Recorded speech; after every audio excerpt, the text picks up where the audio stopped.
என் Sun name Athiyan. 1.5 years ஆகுதுங்க. எங்கள் வீட்டில் நானும் என் ஹஸ்பண்ட் தாங்க. நான் தான் என் பேபியை டேக் கேர் பண்ணிட்டு இருக்கேன். அன்னைக்கு ஒரு நாள் எங்கள் அம்மா வீட்டுக்கு போகும்போது அங்கேருந்து ஒருத்தவங்க என்கிட்ட கேட்டாங்க, நீ வேலைக்கு போகிறது இல்லையான்னு. அதுக்கு நான் சொன்னேன், என் பையனை யார் பார்த்துப்பாங்கன்னு. அதுக்கு அவங்க சொல்கிறாங்க, அப்போது நீ படித்ததெல்லாம் வேஸ்ட்டா சும்மா இருக்கிறதுக்குன்னு.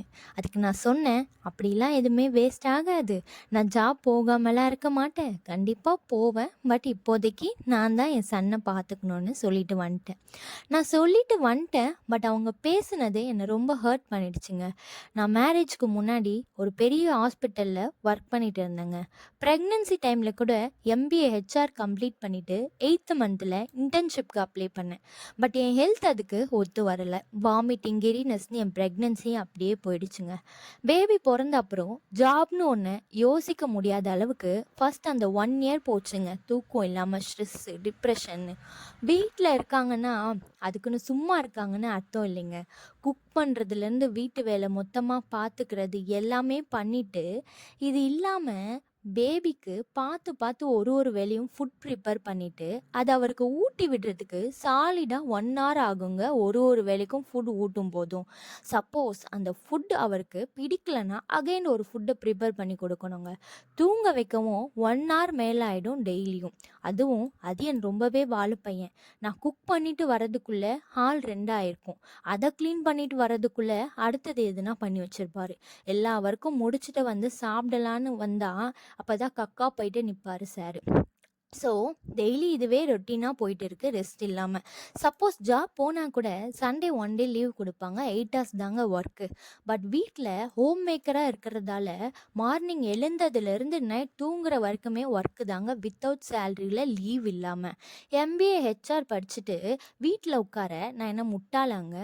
நானும் ஒன்றும் அப்படியே இல்லைங்க. இப்போ சாரீ ப்ரீ ப்ளீட்டிங் பிஸ்னஸ் பண்ணிகிட்டு இருக்கேன், எனக்கு கிடைக்கிற அந்த கொஞ்ச டைமில். தென் என்னோட நாலேஜை நான் க்ரூம் பண்ணிட்டு தாங்க இருக்கேன் டெய்லியும். இந்த 1.5 இயர்ஸாக டே அண்ட் நைட் ஃபுல்லாக என் பேபியை நான் தான் பார்த்துக்கிட்டேன். இப்போது அது என்ன கேட்குறாரு, என்ன வேணும் அவருக்குன்னு எனக்கு மட்டும் தாங்க புரியும். இன்னும் சார் பேசக்கூட ஸ்டார்ட் பண்ணல. ஸோ இந்த டைமில் நான் யாரை நம்பி என் பேபியை விட்டுட்டு போக முடியும்? நான் ஜாப் போகிறதும் போகாததும் எங்கள் விருப்பங்க. என் ஹஸ்பண்ட்கே அதில் பிரச்சனை இல்லை. எவ்வளோ ஃபினான்ஷியல் ப்ராப்ளம் வந்தாலுமே ஹஸ்பண்ட் எல்லாமே புரிஞ்சுட்டு அதில் சப்போர்ட்டிவாக தாங்க இருக்காங்க. ஆனால் 3வது மனுஷங்க உங்களுக்கு என்ன பிரச்சனைங்க அதில்? சப்போஸ் ஸ்டார்டிங்லேருந்து என் பேபியை யாராச்சும் பார்த்துட்டு இருந்திருந்தா கூட நம்பிக்கை வந்திருக்கும், விட்டுட்டு போயிருப்பேன் ஜாபுக்கு. பட் அப்படி இங்கே இல்லைல்ல. அவங்கவுங்க ஃபேமிலியில் என்ன நடக்குதுன்னு அவங்களுக்கு தானே தெரியும்.